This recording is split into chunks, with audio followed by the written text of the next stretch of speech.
Assalamualaikum warahmatullahi wabarakatuh. Alhamdulillahirrabbilalamin. Allahumma salli ala habibika Sayyidina Muhammad wa ala ali Sayyidina Muhammad. Kembali lagi kita berjumpa pada kajian tentang Sirah Nabawiyah. Kali ini kita akan beranjak ke episode ke-33 ya. Tema kita pada kesempatan ini kita akan membahas histori hijrah Nabawiyah pada part 1 ya.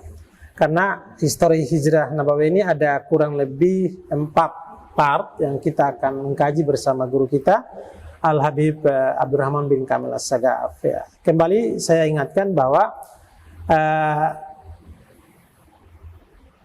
guru kita tetap akan membahas pada tema-tema yang selanjutnya.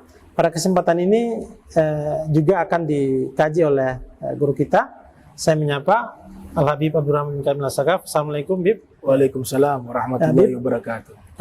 Mungkin kesempatan ini kita akan membahas tentang histori hijrah Nabawiyah pada part 1. Apa isi yang menjelaskan tentang histori hijrah Nabawiyah pada part 1 ini? Saya persilakan kepada Al-Habib Abdurrahman bin Kamil As-Sagaf untuk menjelaskan. Silakan, Bib. Ya. Assalamualaikum warahmatullahi wabarakatuh. Alhamdulillahi rabbil alamin. Bismillah, masyaallah, la yasukul khair illallah. Bismillah, masyaallah, la yasrifu su illallah. Bismillah, masyaallah, ma kana min ni'matin faminallah. Bismillah, masyaallah, la hawla wa la quwwata illa billah. Allahumma salli wa sallim ala sayyidina Muhammadin al-fatih lima ughliq wal khatim lima sabaq wan nasril haq bil haq wal hadi ila siratikal mustaqim wa ala alihi wa sahbihi haqqa qadrihi wa miqdarihil azim. Amma ba'du. Terkait masalah hijrah Rasul ya, kita bahas secara perspektif sejarawan para pakar sirah nabawiyah. Dari yang pernah disinggung di beberapa pertemuan yang lalu ya, terkait latar belakang hijrahnya Rasul, itu sudah disampaikan bahwa kaum Quraisy sudah mengetahui orang-orang Madinah sudah banyak memeluk agama Islam, sehingga mereka melihat bahwa agama Islam ini berkembang sangat pesat. Maka mereka mulai meningkatkan intensitas penganiayaan ya kepada kaum muslimin yang lemah, yang tidak ada bantuan dari kerabat-kerabatnya, secara finansial juga ekonomi mereka rendah. Nah, mereka yang menjadi sasaran daripada penindasan tersebut. Ya. Sini dikatakan alimat Quraisyun bi islami fariqin min ahli Yathrib. Jadi orang-orang Quraisy sudah mengetahui keislaman penduduk Madinah. Fashtadda adzaha. Mereka tingkatkan penindasan mereka, penganiayaan mereka lil mu'minin di Makkah, kepada orang-orang beriman di kota Makkah. Fa'amarahum Nabi sallallahu alaihi wasallam bil hijrah ilal Madinah. Karena sebab itulah Nabi melihat kaum-kaum yang lemah dari kalangan muslimin tertindas, teraniaya, maka Nabi perintahkan mereka untuk melakukan hijrah ke kota Al-Madinah Al-Munawwarah. Fahajaru, maka mereka pun berhijrah. Mustakhifina illa Umar. Jadi semuanya berhijrah itu dalam keadaan sembunyi-sembunyi. Nabi perintahkan mereka berhijrah di waktu malam, sehingga tidak dilihat oleh kafir Quraisy. Nah, kecuali satu orang disebutkan di sini, Sayyidina Umar bin Khattab. Nah, beliau berhijrah di waktu siang. Nah, kaum muslimin yang tertindas, minat du'afa yang lainnya, secara umum mereka hijrahnya di tengah malam dan secara sembunyi-sembunyi.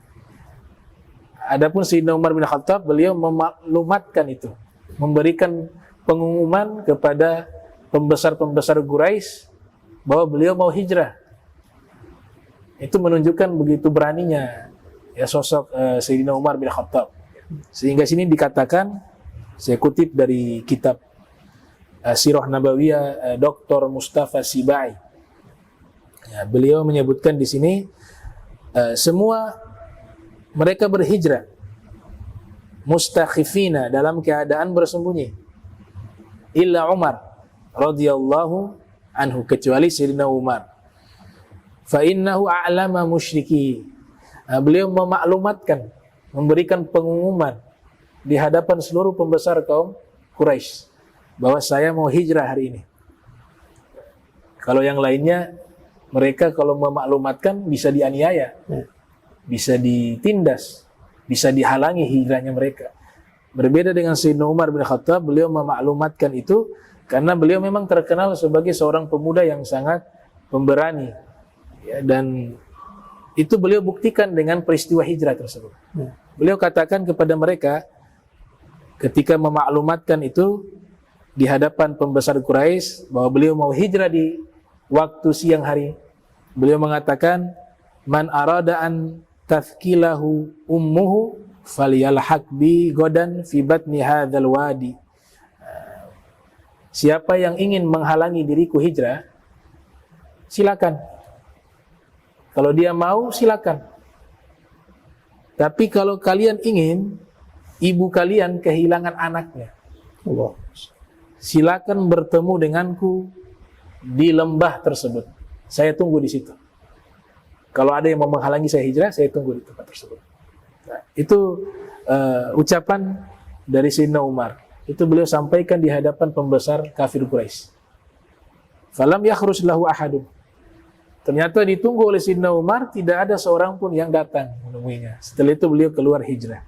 Nah, ini luar biasa kepribadian dari Sayyidina Umar ibn Khattab radhiyallahu ta'ala anhu wa ardhah. Walamma ikanat Quraisyun annal muslimin qad asbahu fil Madinah fi izzah. Orang-orang Quraisy ini mereka meyakini, ya, kafir Quraisy, mereka meyakini bahwa nanti kaum muslimin akan menjadi mulia jika mereka menetap di kota Madinah. Maka sebisa mungkin mereka mencari orang-orang muslimin yang masih ada di kota Makkah untuk mereka halangi hijrahnya, dan mereka melakukan penindasan dan penganiayaan. Nah, itu dilakukan oleh orang-orang kafir Quraisy. Bahkan mereka membuat muktamar, ya, satu sidang khusus di tempat Darun Nadwa. Darun Nadwa itu kalau kita istilahkan di zaman modern ini gedung parlementer mereka, ya, gedung DPR mereka, itu disebut Darun Nadwa. Ternyata dibuatlah muktamar atau sidang khusus yang menetapkan untuk membunuh Rasul. Karena Nabi belum berhijrah. Tadi saya katakan bahwa Nabi hijrahnya belakangan. Ya, ini pribadi pemimpin yang sejati, lebih mengutamakan keselamatan umatnya, rakyatnya dibanding dirinya sendiri. Nah, sehingga di dalam sejarah diceritakan Rasulullah hijrah ta'akhir, agak belakangan. Dibuatlah muktamar khusus, sidang khusus yang nanti kesepakatannya adalah membunuh Rasul. Kemudian dibuat semacam konspirasi, dikumpulkan semua suku, perwakilan dari semua suku, dari pemuda-pemuda tersebut. Nanti ketika ingin membunuh Nabi, semuanya serentak, ya, membunuh Rasul dengan pedang mereka. Sehingga di setiap pedang mereka itu ada darah. Maka Bani Hashim tidak mungkin bisa menuntut, karena yang membunuh semua suku. Itu konspirasi yang mereka rencanakan. Tapi Allah membatalkan itu semua. Wa yamkuruna wa yamkurullah wallahu khairul makirin. Mereka membuat konspirasi jahat, Allah juga membatalkan konspirasi mereka. Sebaik-baiknya yang membatalkan konspirasi adalah Allah Subhanahu wa taala. Nah, ternyata Nabi ketika keluar dari rumah tersebut, di depan rumah Nabi sudah berkumpul semua pemuda yang sudah dipilih dari berbagai suku yang ada di Makkah untuk membunuh Rasul. Mereka tidak bisa melihat Rasul. Allah. Nabi keluar dengan aman, dengan selamat. Kemudian posisi daripada tempat tidurnya Rasul digantikan oleh Imam Ali bin Abi Thalib. Para ulama mengatakan Sayyidina Ali mengorbankan nyawanya untuk Rasul ketika hijrah. Diperintahkan untuk mengganti posisi Nabi, tidur di kasurnya. Sedangkan di luar sudah mengintai pemuda-pemuda kafir Quraisy untuk membunuh Rasul. Nyawa yang dikorbankan. Tapi beliau rela mengorbankan itu untuk Nabi. Nyawanya diberikan untuk Rasulullah. Sampai keluar kalimat, saya adalah budak daripada budaknya Nabi Muhammad. Itu pernyataan Imam Ali bin Abi Thalib. Kalangan ulama sufi mengatakan, pahala yang begitu besar yang Allah berikan ketika Imam Ali menggantikan posisi tempat tidurnya Rasul di tempat beliau, itu terlalu besar pahalanya hingga seluruh anak Adam dan anak jin, mulai dari awal jin dan awal manusia Nabi Adam sampai nanti yang paling akhir menjelang hari kiamat, pahalanya Imam Ali itu semuanya kebagian satu persatu, karena begitu besar pahala yang Allah berikan kepada pengorbanan daripada Al-Imam Ali ibn Abi Thalib. Nah, jadi mereka punya konspirasi yang sangat jahat, ingin membunuh Rasul. Alhamdulillah Allah menjaga kekasihnya Nabi Muhammad Sallallahu Alaihi Wasallam. Akhirnya Nabi keluar dalam keadaan aman, tanpa ada sedikit luka ataupun hambatan. Alhamdulillah. Nah. Ya, dari penjelasan tadi ada dua hal penting yang saya ingin tanyakan.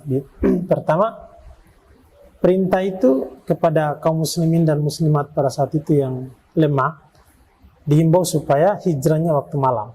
Gitu. Nah, di sisi yang lain ada satu sahabat ya, gitu. Satu sahabat Umar ya, kalau tidak salah, yang mengumumkan hijrahnya di waktu siang gitu. Apakah ini ada perintah khusus dari Rasulullah kepada sahabat Umar ataukah? Karena ada satu perintah pertama kita lihat bahwa harus hijrah malam. Di sisi yang lain ada sahabat yang melakukan itu di siang hari dan bahkan terbuka mengumumkan itu. Silakan. Itu inisiatifnya Sayyidina Umar. Ya? Inisiatif. Jadi beliau berinisiatif hijrah di waktu siang. Ya, memang karakteristiknya beliau itu disifati oleh Rasul. Syaitan pun takut. Ya.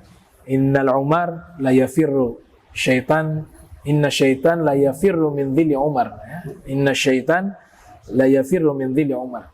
Sesungguhnya syaitan itu lari, takut kepada bayangannya Umar bin Khattab. Jadi mungkin secara karakter beliau pemberani, beliau menentang hukum itu. Ya, kalau keluar malam karena takut membahayakan diri, ya, maka beliau putuskan kalau begitu saya keluar hijrah di siang hari untuk menunjukkan keberanian beliau. Ya, jadi beliau memang menentang itu, ingin menunjukkan keberanian di hadapan pemuka-pemuka kafir Quraisy. Dan itu falam yakhruj ahadun, gak ada seorang pun dari kafir Quraisy yang menghalangi hijrahnya Sayyidina Umar bin Khattab radhiyallahu anhum. Di sini yang perlu kita fokuskan kepada poin syaitan lari dari bayangannya Umar. Ini berlaku kepada siapapun. Jika dia seorang mukmin yang bertakwa, syaitan lari daripada kekuatan imannya. Nah, dikatakan di dalam riwayat, inna syaitan yakhafu minal mu'mini at-taqi. Sesungguhnya syaitan itu takut kepada orang beriman yang bertakwa.